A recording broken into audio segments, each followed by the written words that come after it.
শিয়ালের কষ্ট হচ্ছিল, তার নরম লেজ জলে ভারী হয়ে তাকে ডাঙায় উঠতেই দিচ্ছে না। সে বলল, হে আমার সুন্দর লেজ, আমার সঙ্গে এমন করো না, আমায় ডাঙায় উঠতে দাও।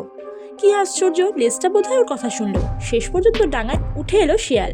একটা ছোট্ট পাহাড়ের ওপর গিয়ে বসলো। রোদ্দুরে গা শুকাতে লাগলো। এদিকে মরুদেশ দিয়ে উড়ে যাওয়ার সময় বালিহাঁসটা যাকে কাছে পেল তাকেই ধূর্ত শিয়ালকে কিভাবে বোকা বানিয়েছে তার গল্প শোনালো। কিছুক্ষণ পরেই শিয়াল দেখলো বনের যত পশু পাখি তার চারদিকে ঘিরে তাকে দেখে হাসি ঠাট্টা শুরু করেছে। কেউ বলল, শিয়াল দাদা, বালিহাঁসটা নাকি তোমাকে বরফ জলে স্নান করিয়েছে, তা কেমন লাগলো স্নান করতে? কেউ বলল, শিয়াল দাদা, বিদেশ যাবে বলছিলে, বিদেশ থেকে কবে ফিরলে?